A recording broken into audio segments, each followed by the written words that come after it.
The Detroit Pistons open their season up against the Orlando Magic, and we get our first look at the number one pick, Paolo Banchero. I'm very high on this kid. He's got a lot of talent. We're going to discuss it tonight. It's crazy what's going on, with these young teams. It's very electrifying what's going on, but it's crazy. The NBA is in great hands, when you got these kind of teams out here performing at the level that they could potentially perform at. I just want to point that out to you right now. The Orlando Magic, man, they have a bright future. They finally, I think, got their guy. They got a lot of collection of pieces, but, we're going to get into the pieces out there, but I'm very high, obviously, on the Detroit Pistons. I think Stevie Wonder could see their future is bright. You got Jade and Ivy out there, and this guy got nothing but promise. Cade Cunningham, this man was hurt, and clearly was a beast, man. 17 points per game, shooting 41% from the field, 31% from three, which I believe will go up. 5 rebounds and 5 assists. For that just being his rookie season, I think was very, good for him, in my humble opinion, because he was injured, so we didn't get a real good chance to really see him at all. So we got to pay homage. Paolo Banchero definitely electrified that back at Duke. This is a guy who I'm telling you we need to keep an eye on. I'm expecting this matchup to be pivotal. Give Paolo credit because he's been doing a lot of basketball this offseason. He has not been sitting on his ass as a number one pick. He's obviously locked and loaded and ready, to compete. This man averaged 17 points per game back at Duke, 7 total rebounds, 3 assists, shooting 47% from the field, 33% from three, 72% from the line. This kid's got the goods, y'all. Orlando finally struck gold. I think he makes some of these pieces that they had finally fit in the Gary Harrises of the world, the Jalen Suggs, the Cole Anthonys. It's going to be interesting to see what happens with Markelle Fultz.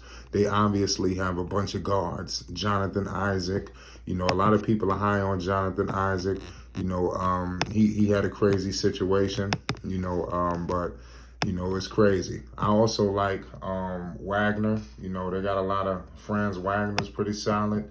So they got a lot of different players that just have to develop, in my humble opinion. This guy, Jonathan Isaac, averaged 11 points, shooting 47%, from the field. He only put up 28 minutes. He was only out there for 28 minutes. So he's got to definitely up his production, Franz Wagner, 15 points per game, 46% from the field, 35% from three, so we got to give him credit. And that was in his rookie year.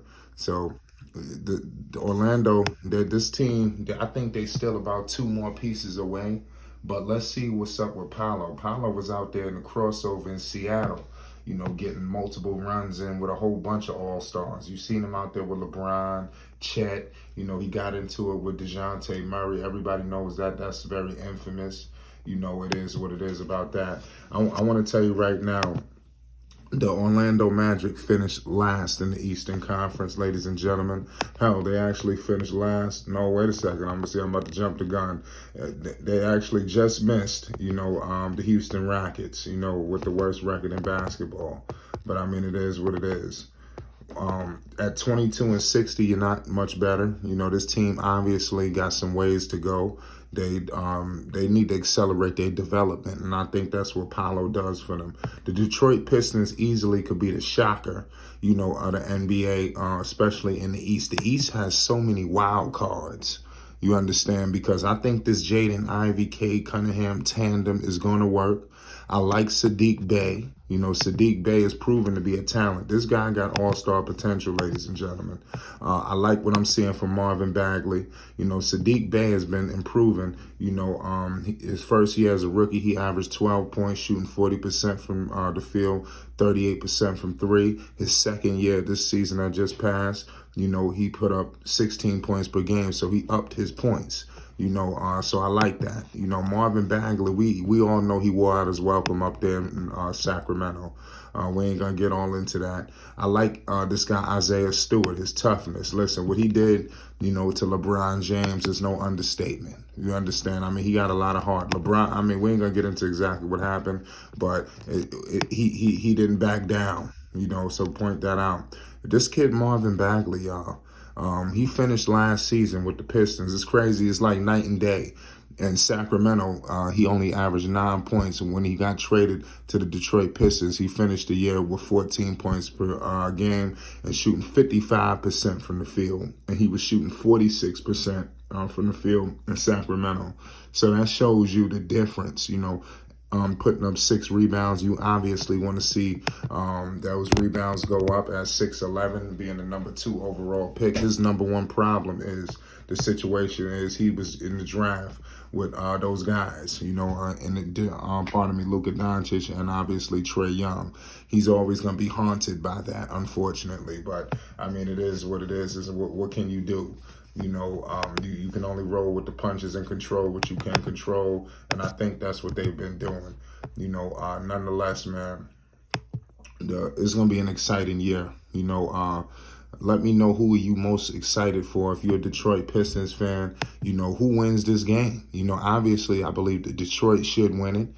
Head coach by Dwayne Casey. We're going to get into should Dwayne Casey be the long-term coach for the Detroit Pistons, because I don't want to get too much into it now. I'm going to save that for later, but I like what I'm seeing. The Orlando Magic, their head coach by Jamal Mosley. He's a former player. I know people might not know much about him, but, let's see what they could do out there with these young teams. They got some decisions to make. What do you do with Markelle Fultz? You got Cade. You got Cade out there in Detroit. How does he fit in? With Dwayne Casey. Dwayne Casey has done a phenomenal job in trying to mold these young players, and I give him credit.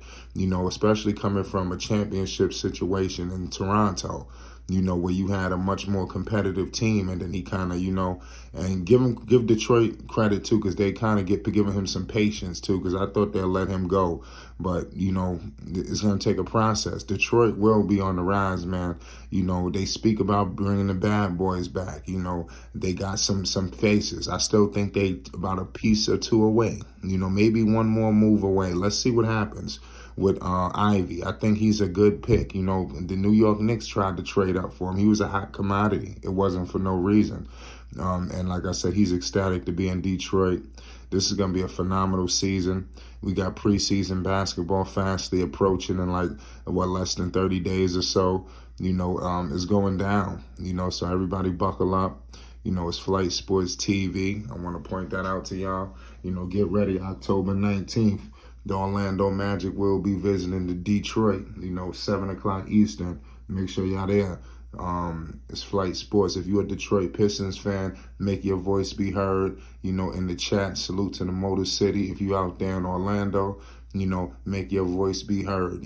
What do you expect from your team? It's Flight Sports.